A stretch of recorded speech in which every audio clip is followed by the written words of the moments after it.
Good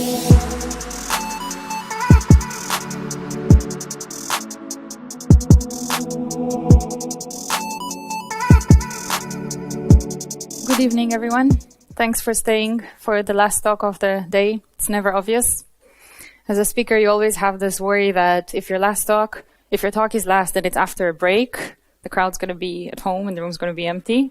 So kudos to the organizers for having a party after this, because it makes some people stay here. Also, as those who follow me on Twitter might have noticed, there's another talk about DevOps and Go happening in a parallel room right now.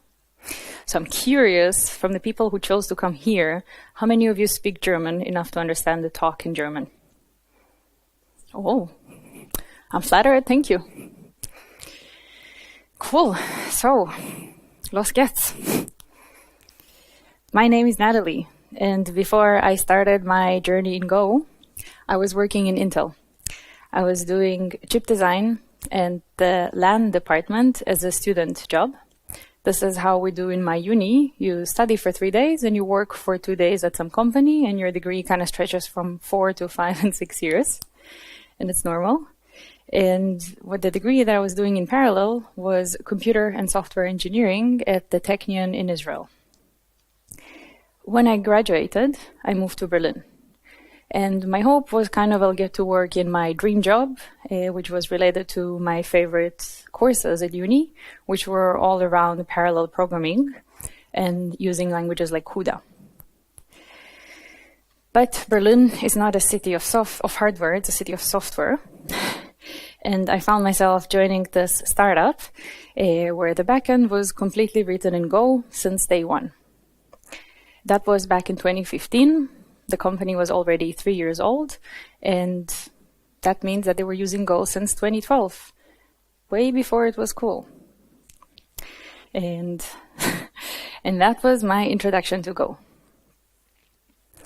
And the way things were working in the backend team is that whenever something was a bit weird, you would try to do your best to investigate, and as you often do, you would handle this task to the team lead, who also happened to be the only backend developer for the first 2 or 3 years in the company. And he was also a person who kind of knew the code base inside out. And he was doing this really cool thing that, he would ask you, sorry. Is this better? He would ask you some questions, he would take some time to think, he would add some temporary debug lines as loglines, he would deploy this as a temporary deploy. Cool. They're preparing for the party.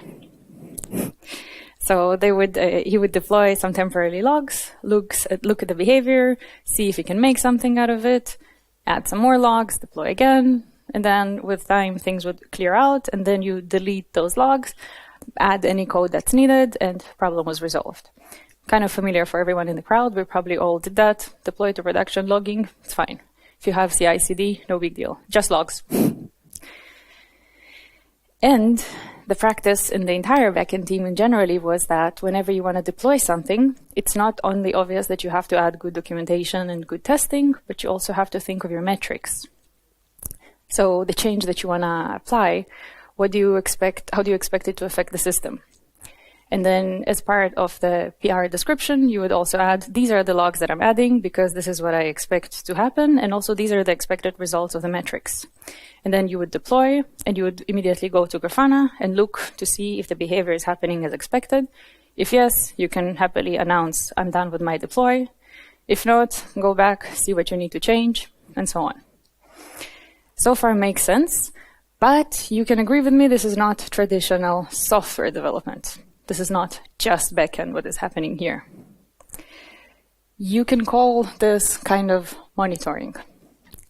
And we had our own ops team, but they were mainly busy maintaining the bare metal servers. And monitoring is the first step towards a more complete observability. When you look at the system, not just for something wrong and you do health check, but also when you look for weird behaviors and for the unknown unknowns. And As you all probably noticed this trend in the industry, SysOps moved a bit to DevOps. So DevOps did a bit more code, but devs do a bit more of ops. This was kind of when I stepped into the system. But now DevOps is moving a bit more towards observability. This is an X-ray of a computer. Because whenever I need to explain observability in one sentence, I'm saying it's like an X-ray to your system. So in control theory, observability is a measure of how well internal states of a system can be inferred from knowledge of its external output. And the observability and the controllability of a system are mathematical duals. So now software engineers and site reliability engineers are talking about observability instead of about monitoring. And as we said, about unknown unknowns instead of the known unknowns. And monitoring many times refers to repeatedly checking the system and the system's output to make sure we're generally in a good range. And the operational version, it's kind of the operational version of all kinds of tests, and it's heavily biased towards outages and towards problems. Alerts and logs are also tools that are supporting this. But observability, it's not only about this. It's about being able to understand the inner working of a software and the systems by asking questions and observing the answers on the outside. Any question, not just what went wrong. And lots of the modern day tooling for ops and observability is written in Go. That's a sticker that some of you got. I have some more if anybody wants after this talk. This is also what I'm doing at work.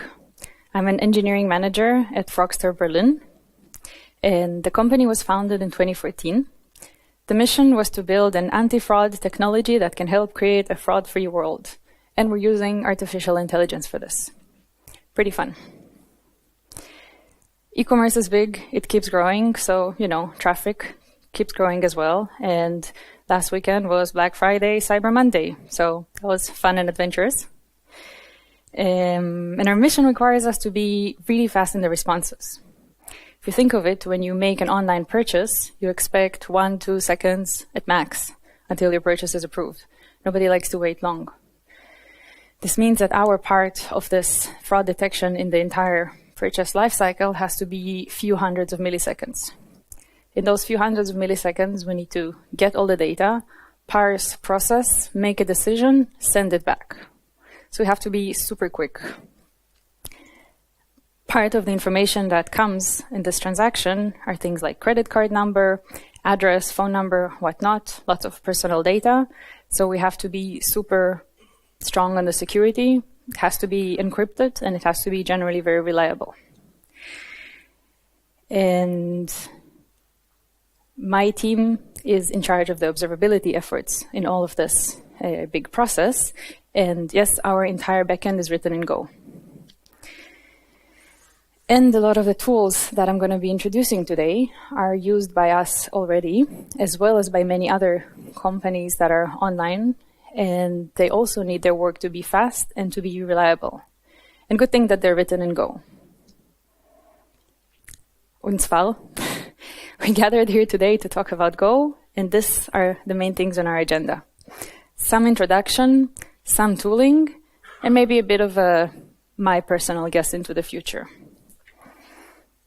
And what I hope that you will take away from this presentation today is that you're going to feel somewhat comfortable with Go. You're going to have a general understanding why is it good and interesting for you, what are the tools out there, and you're going to feel brave enough to go home and give it a try. First, as maybe a software, but second, also with some of the tooling and maybe even what's beyond. And to make this takeaway easier, I made some slides that are very photogenic because it has kind of a very good gist of all the information. So I'm going to tell you now is a good time to take a picture. But if you feel anything else is interesting for you to share, take a picture, share a tweet. The Go hashtag on Twitter is just Golang. But first, a quick motivation. We said that there's this general move from SysOps to DevOps to observability. How would this translate in the code that you're writing?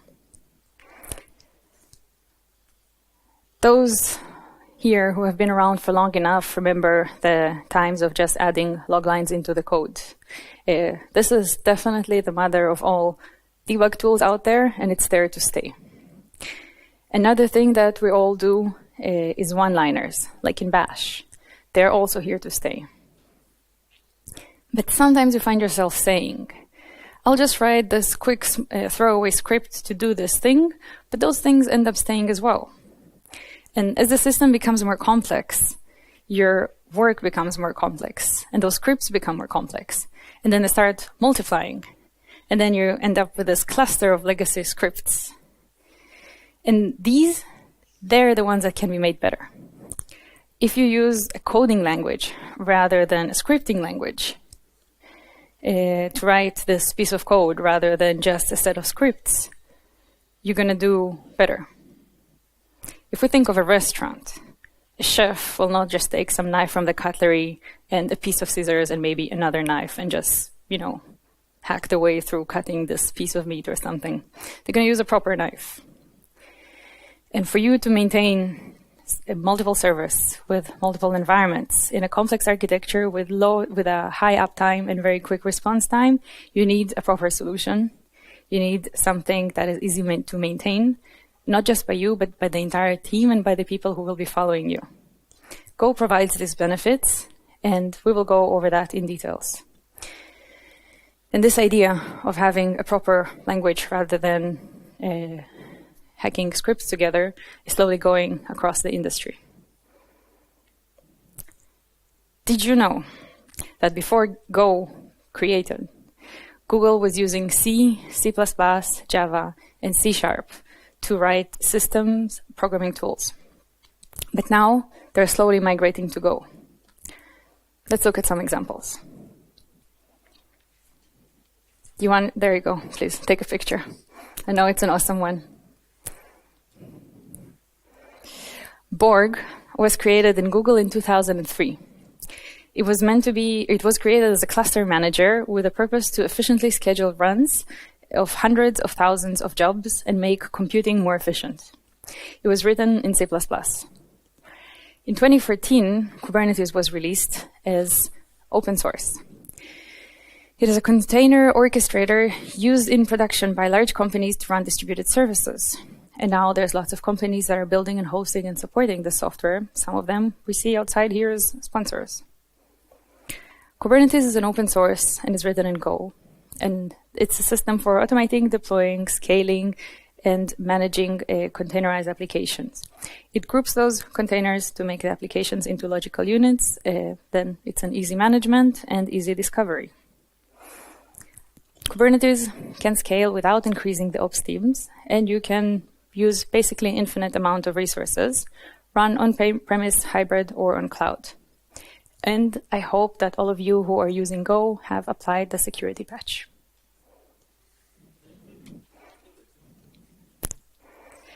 Helm is another tool. It's a package manager for Kubernetes, and it's helping you manage the applications. It's just a very convenient way, also open source and Go, and it helps define, install, and upgrade even the most complex applications. They handle the version control, share, and publish the config files instead of just copy pasta of gists wherever you got them. Borgman was also developed in 2003 as a complementary tool for Borg, and the purpose of it is internal monitoring system. Borgman stays internal to Google, but Prometheus is an open source equivalent that is written in Go, also open source, and it's also a time series data is a data source for collecting metrics and generating alerts. Not to mention, it came from SoundCloud in Berlin. The open source monitoring solution for metrics and alerts allows you to do things like the dimensional data. So the time series are identified by a metric name and set of key values pair. You can make very powerful queries on them using the query language. And that allows you to slice and dice the time series and to just generate ad hoc graphs, tables, alerts. Probably most of you are familiar with it. It provides great visualizations. So there's multiple modes for visualizing the data, and it has a built-in expression browser, a Grafana integration, and a console template language. And it has efficient storage. The storing time series in the memory and on a local disk in a very efficient custom format, and the scaling is achieved by sharding and federation. Each server there is independent for reliability and relying only on the local storage, and because it's written in Go, all the binaries are statically linked, so super easy to deploy. There's also very nice built-in alerting with the alert manager that allows you to set and to silence your alerts. There's lots of client integrations, lots of libraries. It supports right now 10 languages, and you can export data from Prometheus, Docker, StatsD, and so many more. Chubby was created in 2006 as a distributed log manager. Fun fact about Chubby is that the SLO was 99.99, so 4 nines. And to make the team meet this SLO, they had a downtime of 30 minutes per quarter, which means they were usually up more than that, but they don't wanted other systems to be so heavily dependent on them as something that is 100% uptime, that they just made sure to meet the SLO from the other side to make sure that they have the 4 nines uptime. Those were announced in advance. Now came etcd, which is the open source equivalent of it. It is a strongly consistent distributed key value store where you can write and read data, and that provides a reliable way to store it across clusters of machines. Also Go, also open source, and it's a central component of Kubernetes. It's used in mission-critical distributed systems because it gracefully handles leader election during network partitions, even if there's a machine failure. A simple use case for it is a store database connection details or feature flags as key values pair. Those values can be watched, and it allows your app to reconfigure as their changes are happening. Advanced users of this take advantage of the consistency that guarantees to implement database leader elections across a cluster of workers. In 2006, Google came up with C groups. You take a process, you isolate it, you limit its resources. Brilliant. 2008 came LXC, so it's all of that, plus the functionality of kernel module allowed namespace that limits what a process can see. And in 2013 again, Docker came up, so it's all of what we mentioned, plus the pipeline of the tooling to build the images that spawn the containers and to control the map ports. Docker is a computer program that performs operating level visualizations, so containerization, and it's probably the most popular container runtime at the moment, and also a central component of Kubernetes. Also in Go, also open source.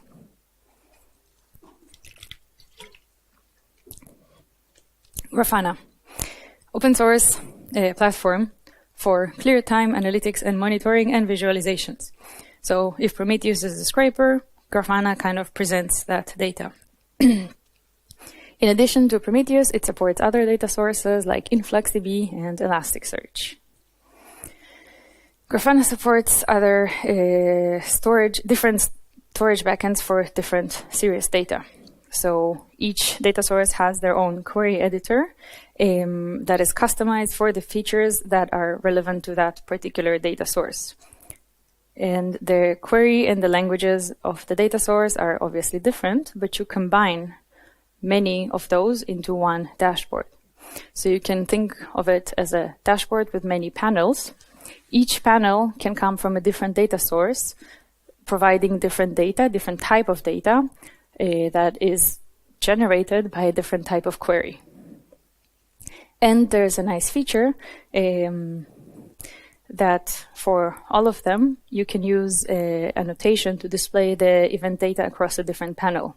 So wherever your marker is landed in one panel, you can see it the same in all the different panels.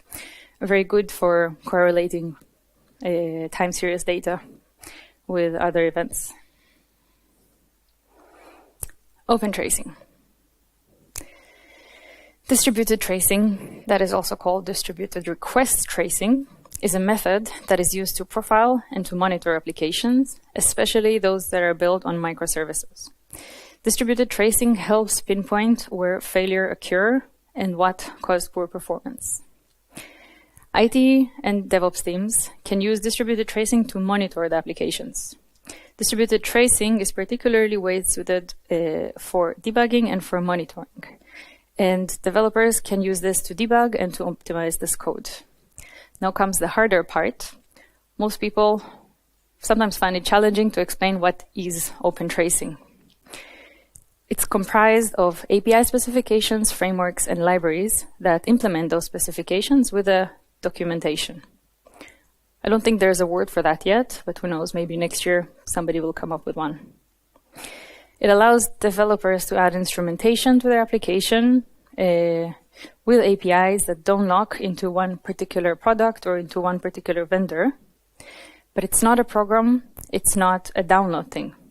It does require a software, it does require you to add instrumentation to the code as an application or as a framework.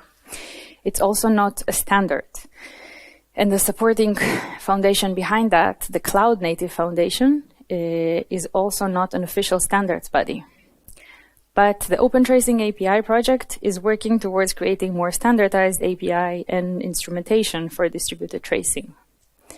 And they are compatible with Jaeger. Jaeger is an open source, end-to-end distributed tracing for monitoring and for troubleshooting transactions in complex systems. As on-the-ground microservice practitioners are quickly realizing, the majority of operational problems that arise usually come from one of two things, either the networking or the observability, just because the order of magnitude of complexity into the networks means that the debugging is equally more complicated when you compare a set of microservices to a monolith. So with Jaeger, you can monitor distributed transactions. You can optimize performance and latency. You can perform root cause analysis, service dependency analysis, and distributed context propagation. Also open source, also in Go. Honeycomb. Honeycomb is an event-driven observability platform for debugging systems, applications, code, and database. It's an event-level tool aimed to describe the internal state of the system to external observers. Pretty much what we defined at the beginning of what observability is. It ingests the data into the platform and then allows you to make quick analytics with the data sets without indexes or schemas to maintain, and that comes with a GUI. It helps the team handle the unknown unknowns, and it helps answer unpredictable new questions quickly and efficiently. And you get real-time interactive introspection of the data. The nice thing is that you don't need any special training or any root access to use this. The last tool that I'm going to present today is Istio. Let's talk about Service Mesh. Service Mesh is a configurable infrastructure layer for microservices architecture. Essentially, it makes the communication between services flexible, reliable, fast, and secure. A service mesh provides useful things to those groups of services that you have. So discovery of automatic detection of devices and services on your network. Observability. You can see what's happening with automatic tracing, monitoring, and logging of all the services. You have the security and the access control covered. There is managed authentication, authorization, and encryption of the communication between the services. This is just built into the platform. There's resiliency. It applies policies and ensures that they're enforced, and it fairly distributes the resources among consumers. There is the connectivity point. You control the flow of the traffic and the API calls between the services. This gives you the powerful ability to do canary, to do stage deployments, A/B testing, and red flag deployments. Istio does all of that, and the nice thing, you don't need to apply any changes into your services. All you have to do is deploy a proxy, in Kubernetes, a sidecar, next to each of those services. The big but is that it has a fairly steep learning curve.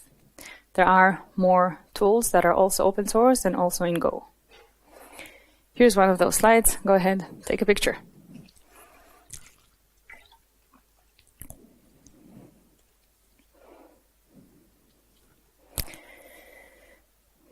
Why did all of those tools choose Go? And what are the language benefits? Go is an open source programming language designed by Google engineers Robert Griesmer, Rob Pike, and Ken Thompson. It was conceived in 2007, announced in 2009. Version 1.0 was released in 2012, and the current stable release is 1.11.2. The Go community, super great. There are over 100 communities around the world. I happen to lead the Berlin one, which happens to be the biggest one in Europe. Well, second to London, but you know, Brexit. We are almost 1,000 members. We're meeting every month, and the meetup exists since 2011. The global Go community hosts interesting meetups, and there's even one community here in Munich. When you go home after this conference, look up the community that's near you. Maybe you'll find some interesting people there. Maybe you'll get familiar with some cool projects. Maybe you can build a network. Or maybe you can give a talk about something cool and help the organizers.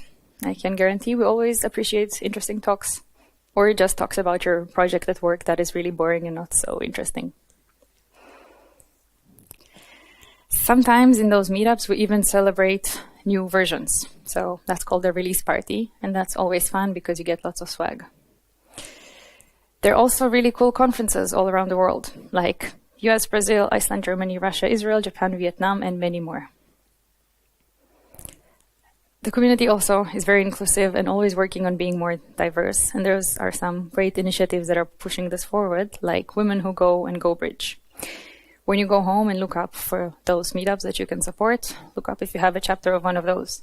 Maybe you can support there as well. Let's talk about the language. It is statically typed, compiled, and syntactically similar to C. It has memory safety, garbage collection, structural typing, and CSP-style concurrency. It's opened up the new world for open source software, and it came at a really good time, and it sparked this new era of computing. Remember all those high-profile software that written in Go that we covered? The Cloud Native Computing Foundation is a home to many of those.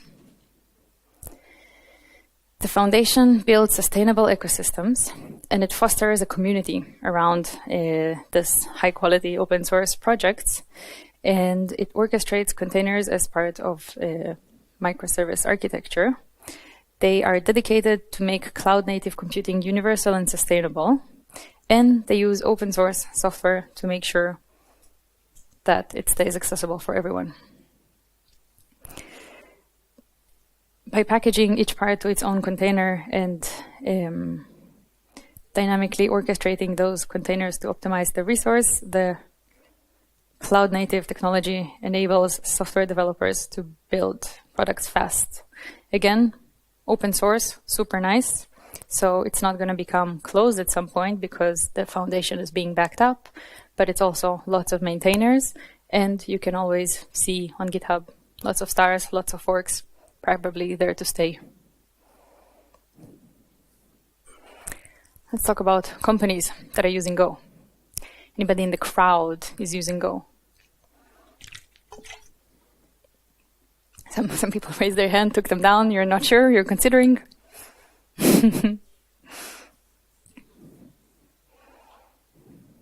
Here's a small sample of all the companies out there that are using Go.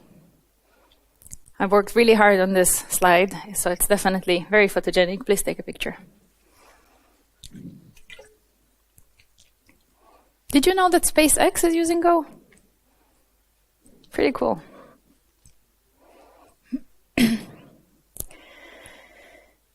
So all the resources that I've been telling you about, I took from here. The Go repo has a very nice wiki, something like 160 pages, or entries to the wiki of all kinds of pieces and bits of information, like companies that are using this, but also communities and places you go, conferences, and discussions about features and whatnot. Feel free to take a picture as well, may be useful for you.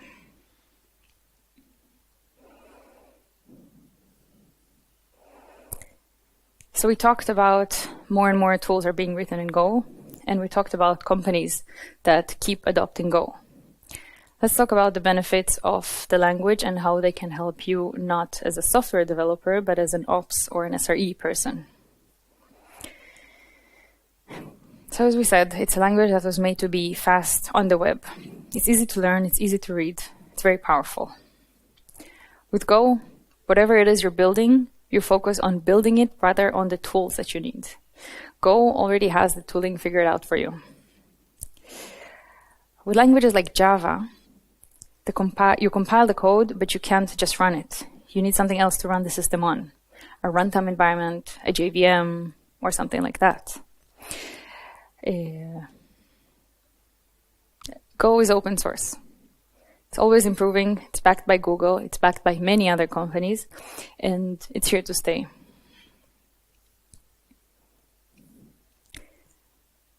There's no unused imports. The compiler will fail the run if you have an import you're not using in the code. That's lighter on the compilation time, and that's lighter on the binary size. That's why the compilation and the execution is fast.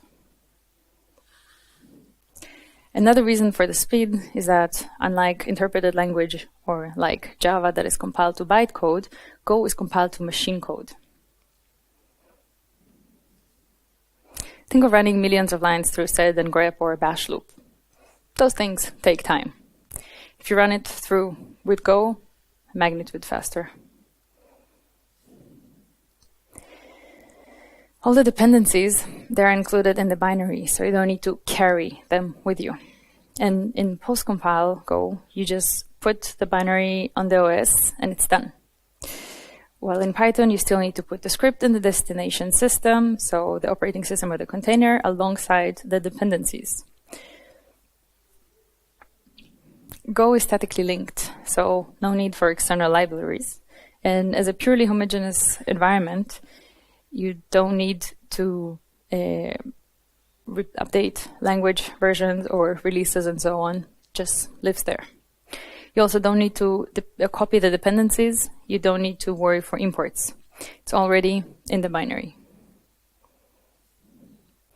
Having all that in the binary, plus the option for cross-compilation, makes things pretty easy. So with Bash and with Python, for example, you can also do the cross-platform, but you need a POSIX compatible or a virtual environment or a package manager like pip. And then it's still operating system dependent, and you still need to handle the cross-platform dependencies because you need them for deploying, and you may need a tool to manage them and come with a bit of a trail. In Go, you have two environment variables, CoreOS, GoArch. This pretty much controls your entire cross-compilation, and that's all that requires from you. Those are some of the common environments it supports. There's more, and hey, even Windows 7 is supported. This is a great feature for CLIs, and some of the most successful ones are using it, like the etcd one, like kubectl for Kubernetes, and like the Docker CLI, Docker. This is also a great feature for legacy. If you have a bunch of operating systems used by different teams and you want to make one program to distribute to all of them, you just compile to what you need, ship it with a binary in its package as it's packed, and you're done. It's just going to run. Garbage collection. Go is a system programming language with a garbage collection, and code can be concurrent and parallel, and that allows for a good use of resources. But concurrency is not parallelism. There's a very nice talk about this by Rob Pike, one of the creators of the language. If you're going to look it up on YouTube, you're going to find it easily. Very interesting, 40-50 minutes. Some say that Go has unlocked powerful distributed systems because it makes concurrency really easier than before. That's why we're seeing more resilient, faster, and CPU-efficient software. But still, the garbage collector is a controversial topic for Go and for system programming. But Go proves that you can have a system programming language and a garbage collector at the same time.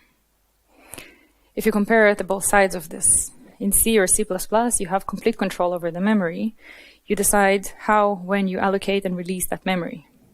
Then there's the JVM that gives up this control and just ships a full-on garbage collector.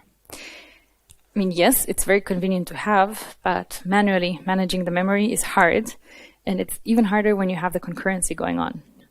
So before Go, you would be stuck with conflicting challenges, and you needed a framework that won't leak the memory, but still would make sense to programmers.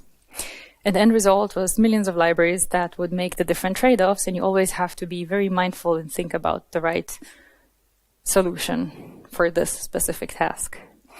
Go stands that nothing will be easier than solving this for you, and a lot of the thought that gone into making the garbage collection work properly comes from lots of feedback in the community.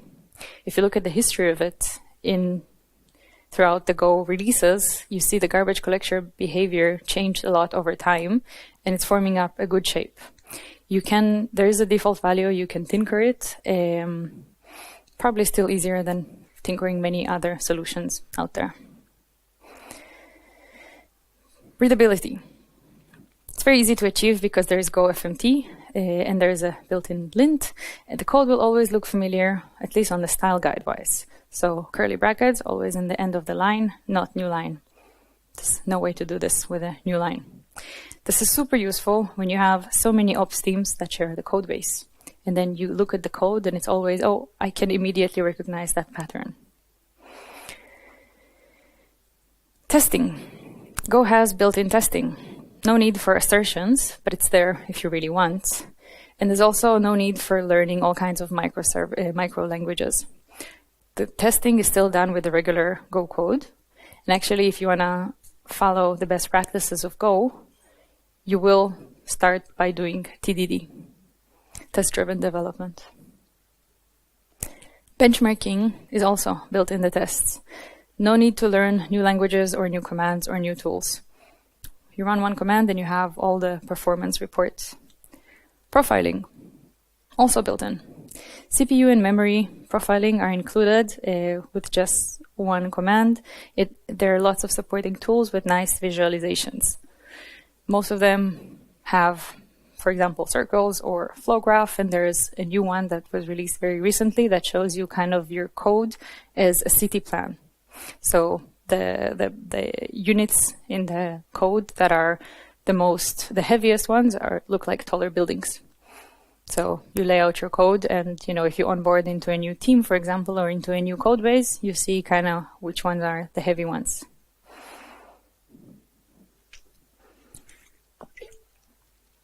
The standard library, it's not big, but it's very wisely composed of packages that are very useful, also for SRE and ops person. They're handling all the web services with different protocols like HTTP, HTTP2. You can process files, the path, the download, the open, the process. There's built-in time. There's built-in JSON, marshalling, unmarshalling, regex, and so on. The good thing about this is that there's no need to use external software for system tools that are commonly used when you're in DevOps. All is open sourced. All is officially maintained as part of the language, so it's not like one of them are going to be deprecated and suddenly you need to change your JSON library. And in godoc.org, which is the official documentation for Go, there's a great auto-generated documentation for all the built-in packages, but also for all external tooling, like the ones that we were mentioning in the beginning of the talk. Here too, you get this convenience part that the documentation always looks the same, always the same structure, even same coloring, so you can recognize immediately what you're going to look for because you know where.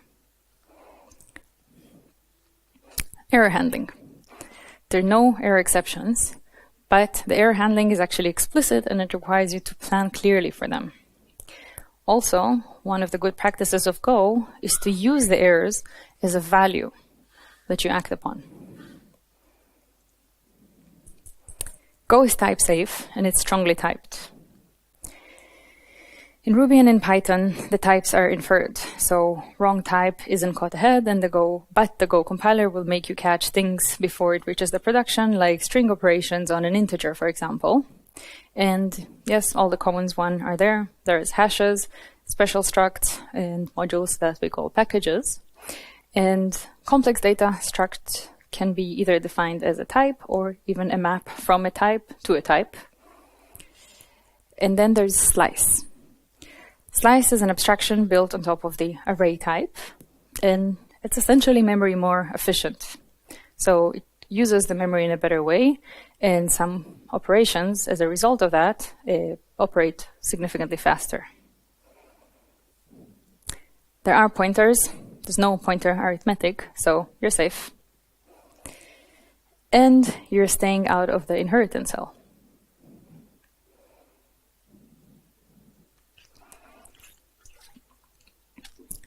So this was a quick browsing through some of the features that are relevant to a DevOps person in Go. And now kind of a quick glimpse into the future. What is going to be going on with that language? So this is a very unofficial slide. Don't look. There's discussions around that started, but a lot of it, of those operations are probably going to just go into the next version release. But things that, some of those things that are going to go there is, for example, a binary integer literal that supports the underscore in a number literal, or permanent signs integers as a shift. And the most interesting one, it allows combining characters in identifiers. For example, Devanagari characters. Devanagari is a language behind Sanskrit, Hindi, and other Indian languages. And in case you forgot, the identifier definition is that it's a string of characters beginning with a letter, an ideograph, and followed by numbers or letters, ideographs, digits, or underscore. But changes are not only made to the language. The community is also changing, and the biggest change is the reach. The community doubled in the last year.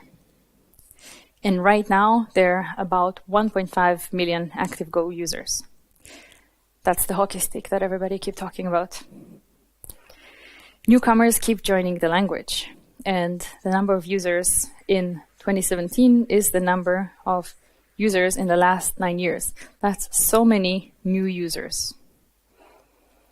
Another change is that it's no longer for only small startups, but it's being widely used by all the big companies out there. That's usually how you get accepted into the community. You release your cute Gopher. Just kidding.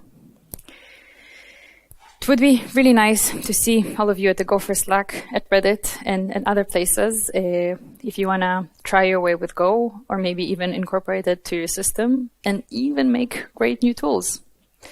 Here, another photogenic slide, a good set of resources that you could use. The one in the middle is the playground. So you just go there, drop a bunch of code, hit run, and then you see what happens. No need to install anything, and all you need is an internet connection.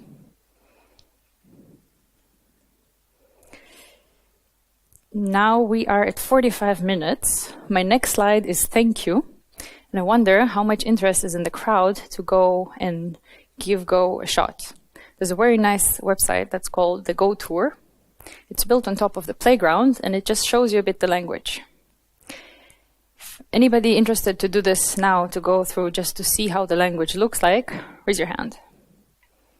Cool. And now comes the it worked on my machine before I connected the projector part.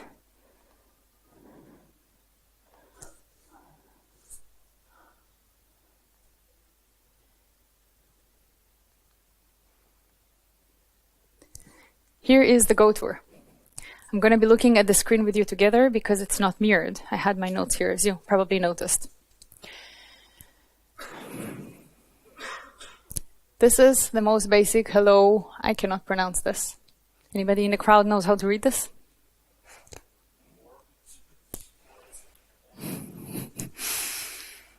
So I hit run. Oh no, is the internet down? Yep. Oh, the gods of demo hit again.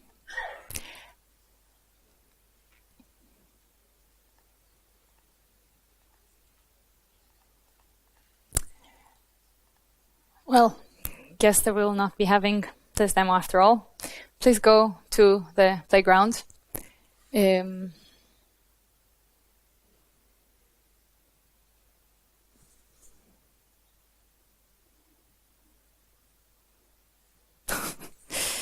Well, there you go. I hope this is not recorded. Now done. Thank you very much.